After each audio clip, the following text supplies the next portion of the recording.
આજે તો 4 વાગે મિની બ્લોગ ચાલુ કર્યો અને તડકો લાગી ગયો બહુ, એટલે મારે બનાવવું પડ્યું શરબત. તો કેમ છો મારા કલેજાઓ, સ્વાગત છે વિવેક દત્રુજા બ્લોગમાં. અને મિત્રો, મિની બ્લોગ આપણે આજે 4 વાગે ચાલુ કર્યો છે ને બનાવવાનું છે શરબત. તો ફાઇનલી મિત્રો હું બેસી ગયો છું શરબત બનાવવા. આ છે વરિયાળી. તો હાલો હવે વરિયાળીને ફટાફટ ખાંડી નાખવી અને બનાવી નાખવી શરબત. અને પછી તો મિત્રો મેં 150 ની સ્પીડે વરિયાળીને ખાંડવાનું કરી દીધું ચાલુ. તો ફાઇનલી આપણે વરિયાળી ખાંડી નાખી છે અને હવે એને નાખી દેવી જગમાં. તો મિત્રો હવે આમ કઈ મજા નહીં આવે, હું ફટાફટ શરબત બનાવી નાખું અને તમે ખાલી જોતા રહેજો.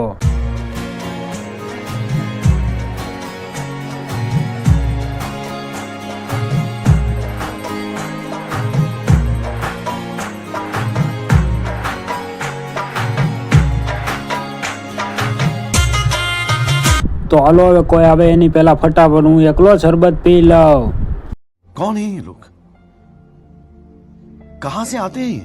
અને પછી તો પડી ગઈ સાંજ, એટલે અમે આવી ગયા સીધા અમારા લોકેશન ઉપર બેસવા લોકીના ઢાળે. તો હવે અહીંયા 10 વાગ્યા સુધી બેસવાનું છે અને પછી જવાનું છે પાછું ઘરે. પછી તો મિત્રો 10 વાગે જ્યાંથી આવી જાવ ઘરે અને ત્યાંથી પાછું આવી જાઉં હું અત્યારે હીરા ઘસવા. તો હાલો હવે ફટાફટ હું હીરા ઘસી નાખું. ત્યાં સુધીમાં તમે નવા હોય તો લાઈક ફોલો કરી નાખો. હાલો ફટાફટ. તો ફાઇનલી મિત્રો આપણે હીરા ઘસી નાખ્યા છે અને હું જાઉં છું હવે ઘરે. તો મિની બ્લોગ ગમ્યો હોય તો લાઈક કરજો અને ફોલો કરવાનું ભૂલતા નહીં. મળીએ આપણે નવા મિની બ્લોગમાં.